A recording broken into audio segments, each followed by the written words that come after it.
8 de la mañana con 2 minutos, gracias por la sintonía. Esto es A Primera Hora a través de la señal de Majestad Radio y Majestad Televisión. Quiero enviar un saludo al colega comunicador social y amigo Winnie Flores, quien es el responsable del área de comunicación de la municipalidad del Cantón Tulcán en la provincia de Carchi.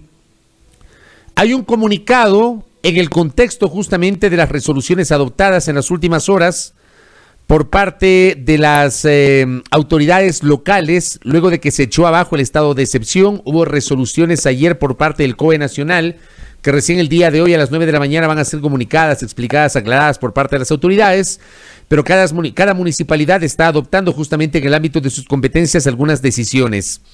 Para el caso de Tulcán en la provincia de Carchi, atención, se ratifican las medidas establecidas en las ordenanzas municipales, la ordenanza que regula las medidas administrativas temporales para la seguridad sanitaria en el Cantón Tulcán del 16 de abril, la ordenanza que regula actividades económicas, deportivas, recreativas, culturales y sociales en el marco del manejo de la pandemia del COVID en Tulcán, emitida el 14 de septiembre del 2020 y reformada el 8 de diciembre pasado.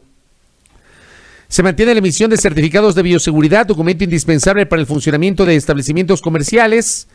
Se recuerda a los propietarios de locales comerciales, actividades económicas permitidas y a la ciudadanía en general que el cumplimiento obligatorio de medidas de bioseguridad es controlado de forma permanente y sin observancia se encuentra sujeta a sanciones. Los centros de expendio de alimentos pueden atender en un horario hasta las 0 horas de lunes a domingo. Está prohibido el consumo de bebidas alcohólicas en el espacio público, así como en espacios deportivos. Se encuentran prohibidos los mítines y concentraciones políticas electorales que supongan aglomeración de personas en observancia de las medidas de bioseguridad. Esto en el Cantón Tulcán, en la provincia de Carchi. ¿Estamos listos, DJ? Vamos en pocos segundos más a comenzar con nuestra ronda de entrevistas. A lo largo de todas estas semanas vamos a tener espacios vinculados a conocer las propuestas de los candidatos. No se olviden ustedes que el domingo 7 de febrero del 2021, Ecuador elegirá presidente y vicepresidente de la República en binomio, una sola papeleta. Elegiremos asambleístas nacionales, provinciales y por los ecuatorianos residentes en el exterior. Para el caso del interior del país, usted va a recibir 2 papeletas, una de asambleístas nacionales y otra de la provincia o de la circunscripción electoral a la cual usted se pertenece. En el caso de Pichincha, de Guayas y de Manabí hay división de circunscripciones electorales territoriales y también pues en el caso de los ecuatorianos residentes en el exterior y también papeleta de parlamentarios andinos.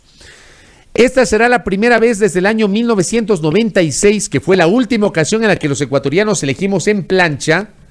Hoy por primera vez, luego de aquella elección del 96, por primera vez volveremos a elegir solamente en plancha. Usted solamente puede votar una vez por listas, ya no va a poder discriminar su voto y votar por personas. Hay que tener mucha claridad sobre eso. Así que vamos a conocer las propuestas a lo largo de todos estos días, de estos 30 y pico de días de campaña electoral, con entrevistas a los candidatos a los cargos de elección popular. 8:05 en A Primera Hora.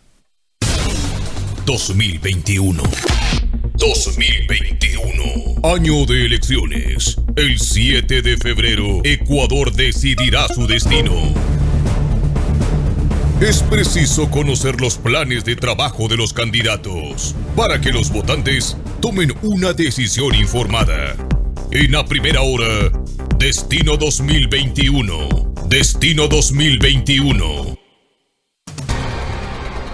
Así le llamamos al segmento Destino 2021, porque Ecuador va a elegir su destino el domingo 7 de febrero. Y hoy comenzamos con entrevistas a aspirantes a la Asamblea Nacional. Dialogaremos con Vilma Andrade, quien busca la reelección como candidata a asambleísta nacional por Izquierda Democrática, con Giovanni Atariguana, quien busca llegar por primera vez al Parlamento como asambleísta principal, auspiciado por Unidad Popular Lista 2, y por César Rodríguez, quien fue legislador constituyente en Montecristi, integró la primera Asamblea Nacional posterior al proceso constituyente entre 2009 y 2013, y hoy buscará volver a la Asamblea Nacional, esta vez auspiciada por Unión Ecuatoriana Lista 19. Les saludo a nuestros invitados a esta hora. Es modalidad panel la que vamos a tener a esta hora, más que debate, es un panel para conocer las propuestas de los candidatos. Vilma Andrade, les saludo, bienvenida, buenos días, empiezo con usted. ¿Por qué busca la reelección?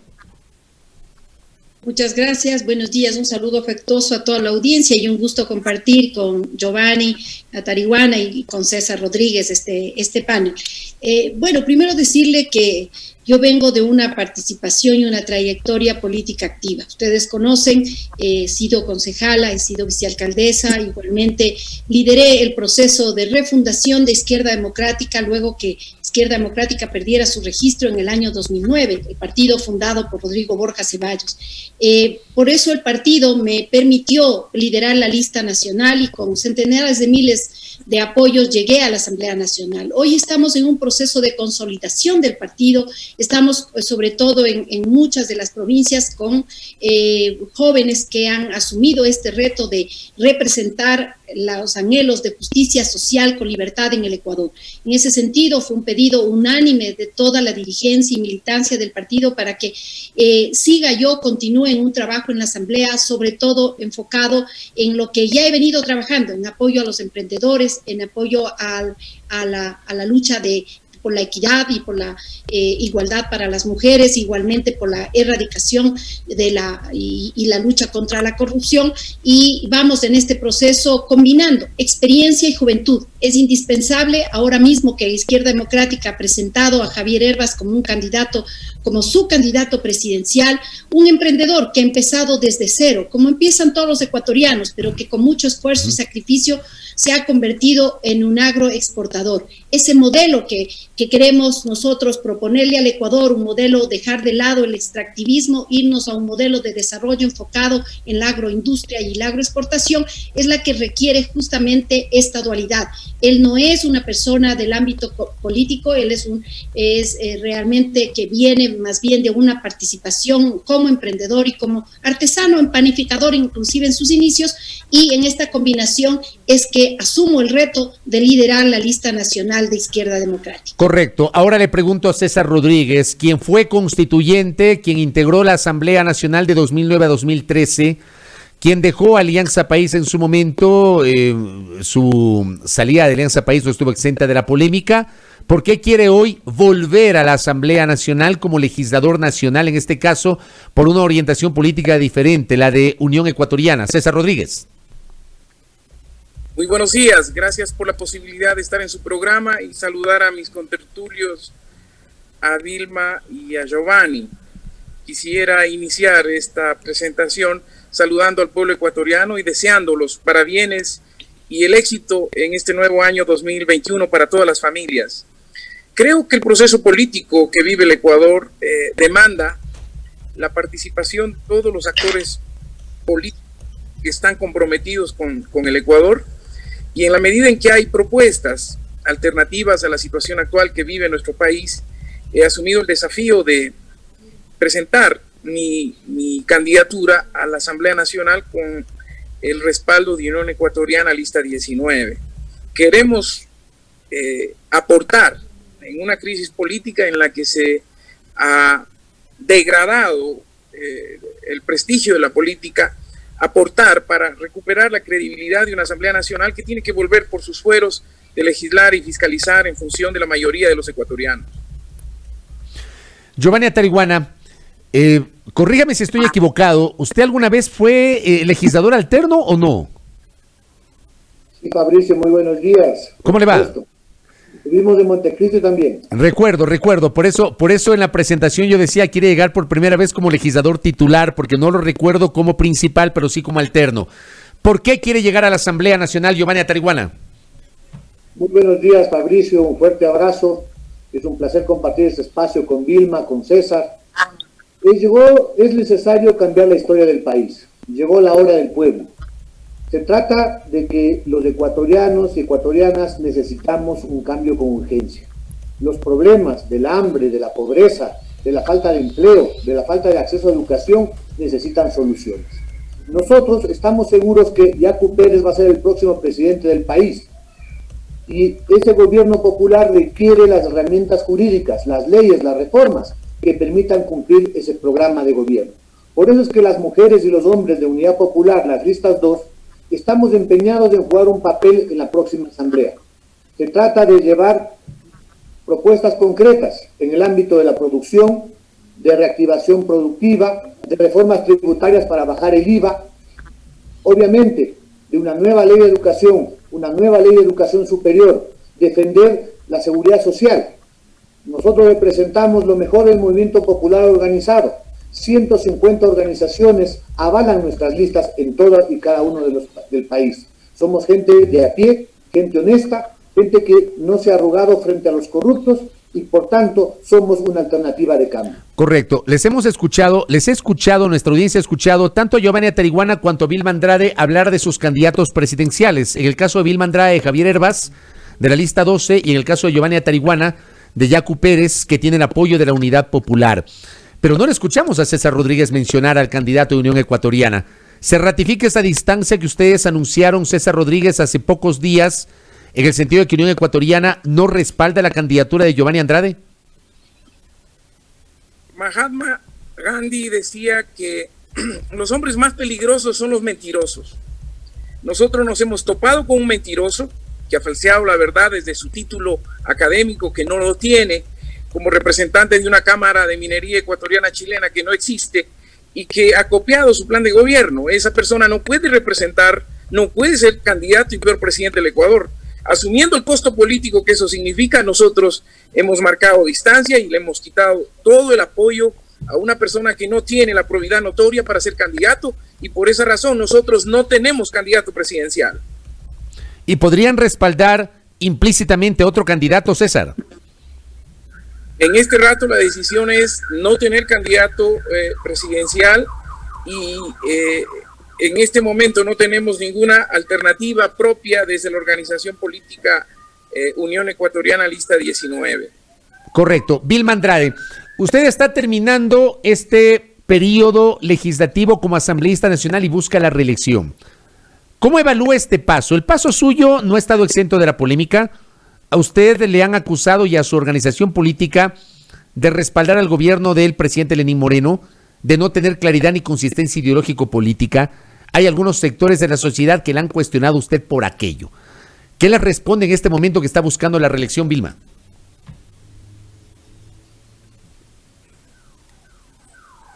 Creo que es indispensable que el Ecuador salga de muchos temas que son repetidos. A nosotros nos han dicho que hemos apoyado al correísmo, cuando jamás hemos sido parte de ese proceso. Izquierda Democrática ni siquiera existía en ese momento, perdió su registro. Igual nos han dicho que hemos apoyado este gobierno. Lo que no hemos hecho es, en definitiva, coincidir con aquellas propuestas que efectivamente lesionaban a los ecuatorianos. Nosotros hemos sido muy claros y hemos evitado precisamente esas tomas y dacas que se dan en los parlamentos. Nosotros hemos sido claros cuando, por ejemplo, se elegía el vicepresidente de la República. Hemos elegido la Asamblea en dos ocasiones. Izquierda Democrática tomó la decisión de apoyar al primero de la lista, porque es, en definitiva, la responsabilidad del primer mandatario. Y así lo expusimos, para que no exista la menor duda de cuál es nuestra posición. Nosotros mantenemos absolutamente una línea independiente, de independencia crítica, y es por eso es que muchas de las normas que fueron aprobadas y apoyadas no, de hecho, eran en contra o quizás en una diferente línea. Pero, por ejemplo, Vilma, ¿ustedes votaron por la ley de apoyo humanitario? Le pregunto. Le debo decir, porque no hubo los votos para el archivo y entraba por el Ministerio de la Ley, y eso saben, el correísmo lo sabe. El correísmo sabe que no tenían los votos, que no hubo para poder archivar. Mi voto fue por el archivo en la primera instancia. Cuando no hubo los votos, ustedes saben, estábamos a horas de que esa ley nefasta, como envió Moreno, entre realmente por el Ministerio de la Ley. Lo que hicimos es corregirle, mejorarle lo que pudimos.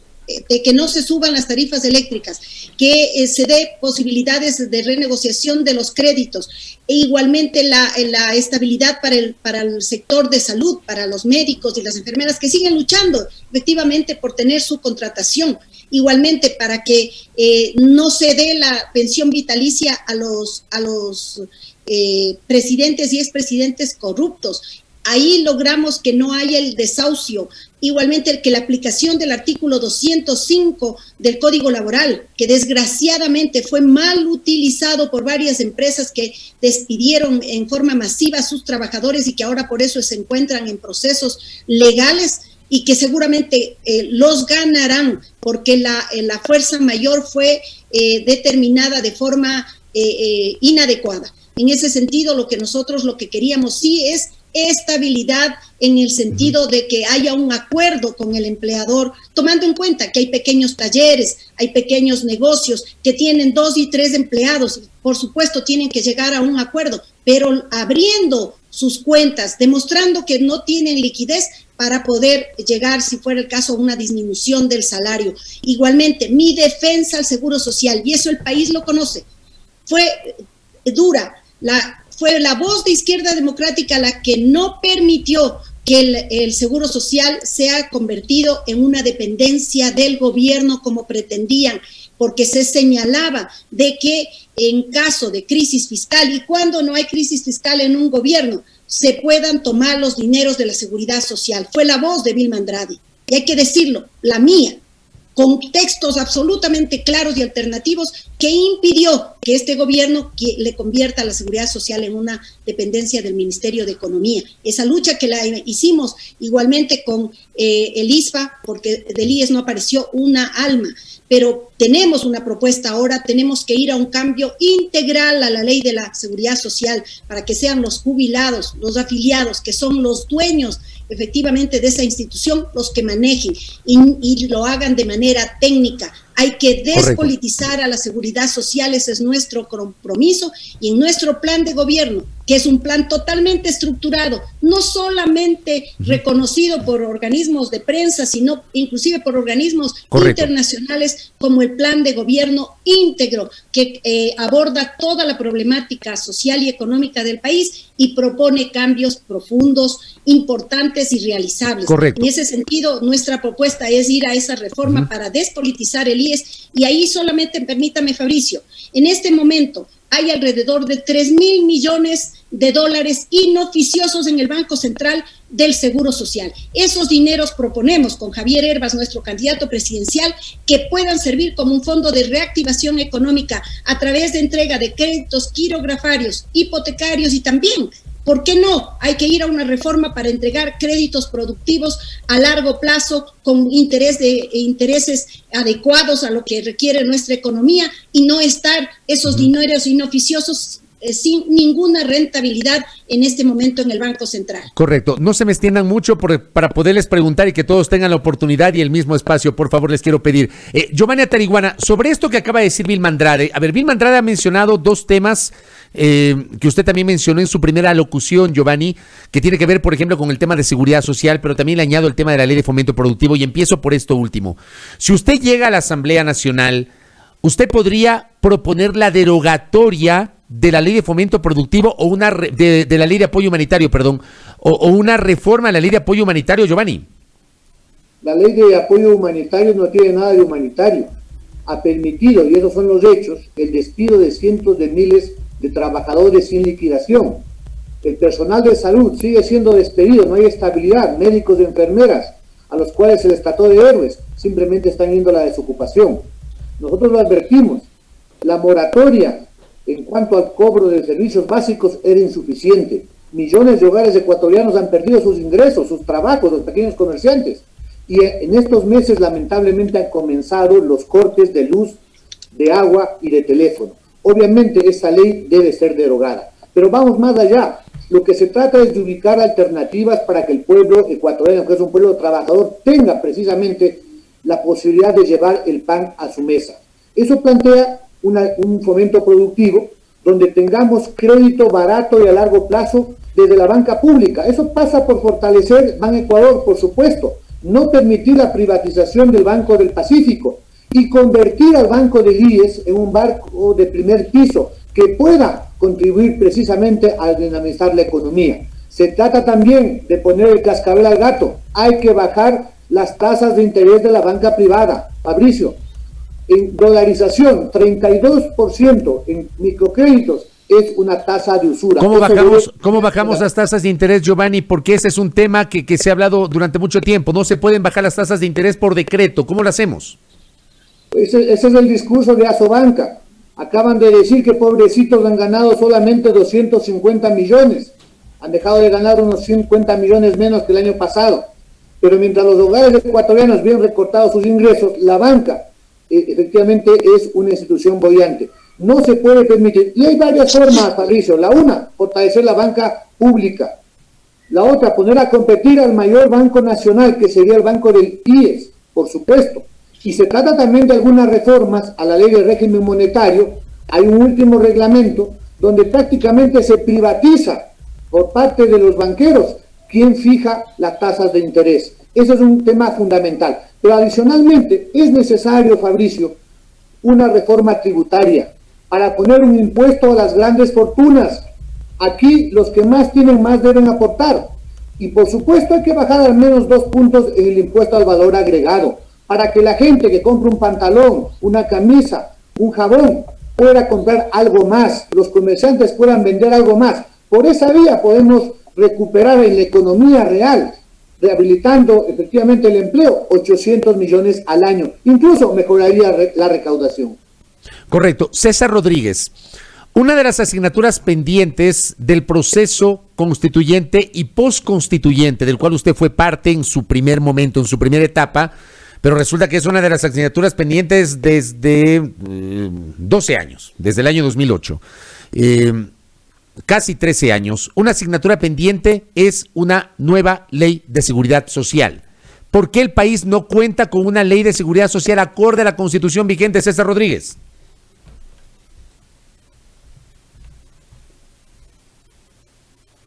Sin lugar a dudas, la seguridad social en el Ecuador es una demanda fundamental, su reforma integral.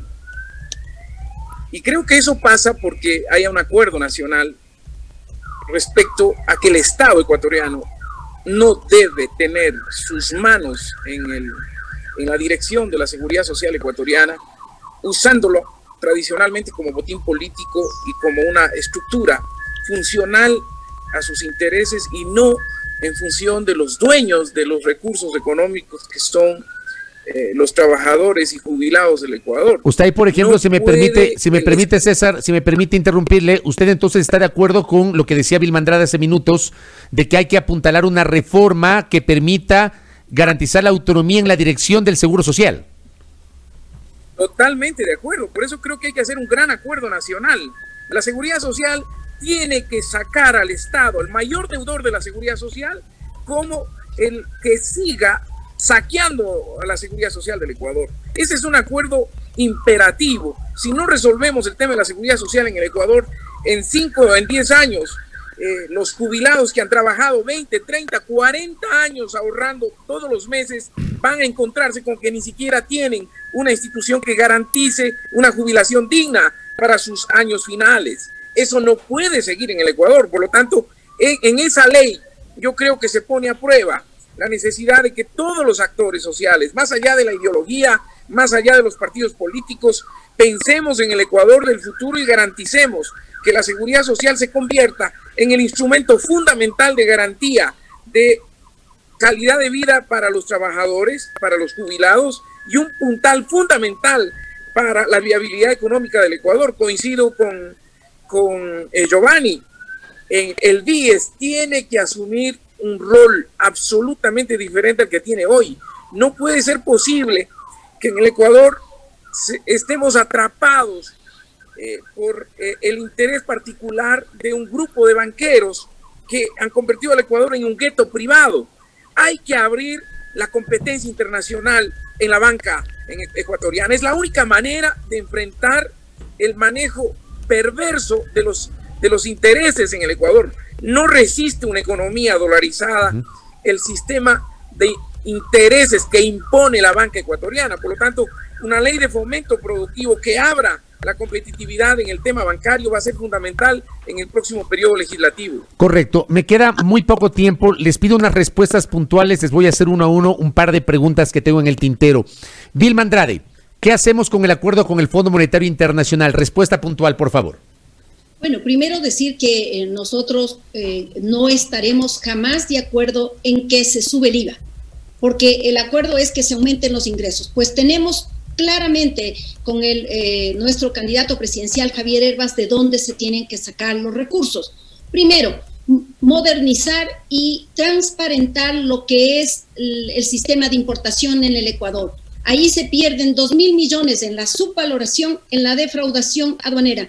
En este momento, igualmente, el sistema de rentas internas mantiene, el DSRI, 1.500 millones de deudas de los grandes contribuyentes. Hay que ir a establecer absolutamente mecanismos también que transparenten el por qué no se están pagando los impuestos de estos grandes contribuyentes.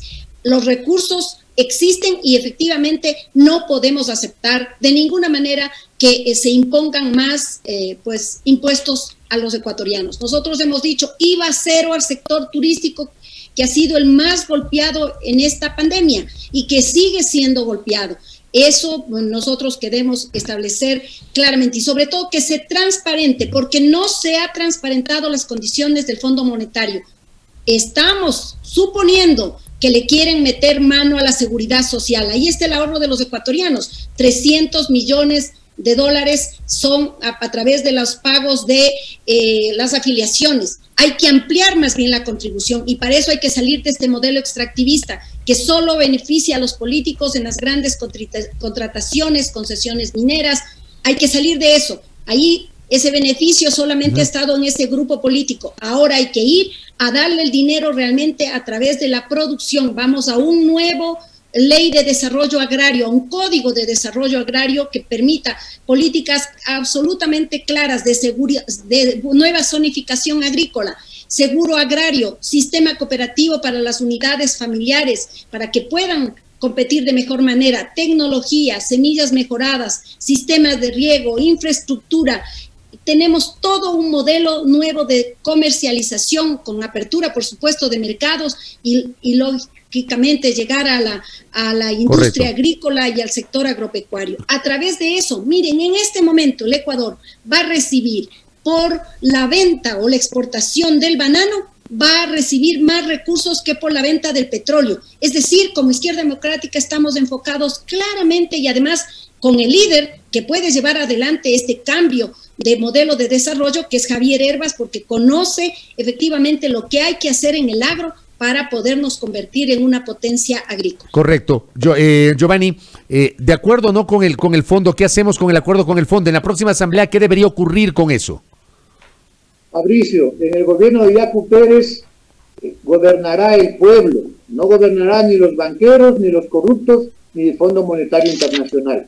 La primera responsabilidad de un gobierno es con su pueblo. No se puede sacrificar a los hogares ecuatorianos con despidos masivos en el sector público, con elevación del IVA de los combustibles, asaltando la seguridad social, con las privatizaciones.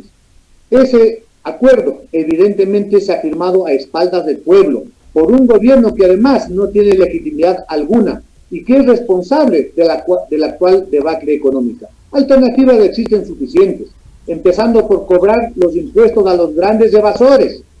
Ahí estamos hablando, según la CEPAL, de 7.000 millones de dólares del impuesto a la renta. Y quien no paga el impuesto a la renta no es el pequeño negocio de Quito o de Guayaquil, son las grandes empresas monopólicas. Hay que ubicar a los morosos, 1.500 millones de dólares. Y por supuesto, Fabricio, se requiere comenzar a recuperar lo robado. Ahí están las empresas que han perjudicado por miles de millones de dólares al Estado ecuatoriano, que cobraron sobreprecios 2 y 3 veces el precio de una obra, que la hicieron mal, nos estafaron, que no han pagado los impuestos. Ahora, tanto en la Asamblea como en la Presidencia, con Yacu Pérez y Unidad Popular Vistas 2, habrá quien saque la cara por el pueblo. A partir de eso, obviamente, vamos a poner en orden la economía. La deuda legítima no se paga, la deuda legítima se renegocia. Siempre la primera deuda a honrar por parte del gobierno de Yacu Pérez será la deuda con su pueblo. Inversión en educación, en seguridad social, en salud. Fíjese, Fabricio, estamos ya en varios países, ha empezado la vacunación. Este gobierno indolente no nos habla ni siquiera de 2 millones de dosis. Esas cosas que deben ser la prioridad número 1 del próximo gobierno y, por supuesto, de quienes vamos a la Asamblea. Y cierro con César Rodríguez, la misma reflexión, por favor. ¿Qué hacemos con el acuerdo con el fondo si usted llegase a convertirse en asambleísta nacional, César?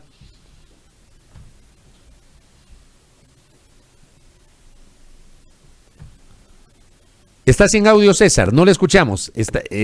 Quítale el... Ahora sí, dele. Que en la próxima Asamblea Nacional los votos de Unión Ecuatoriana jamás estarán en contra del pueblo ecuatoriano, apoyando una funcionalización del Estado a los intereses del Fondo Monetario Internacional. Me parece que ese acuerdo, en los términos en los que está firmado por el gobierno actual, es inaceptable en la próxima Asamblea Nacional. Pensamos que el deber de la Asamblea es legislar y fiscalizar.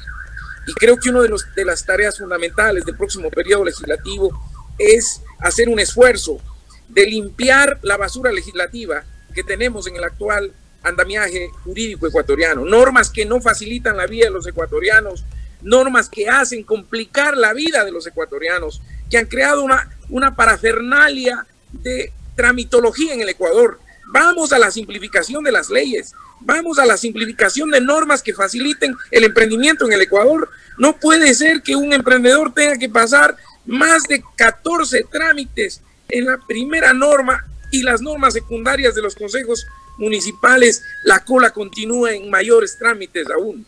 Eso tiene que cambiar y me parece que en la próxima Asamblea Nacional hay que hacer un esfuerzo para que logremos un acuerdo que permita una ley para recuperar y fortalecer el campo ecuatoriano.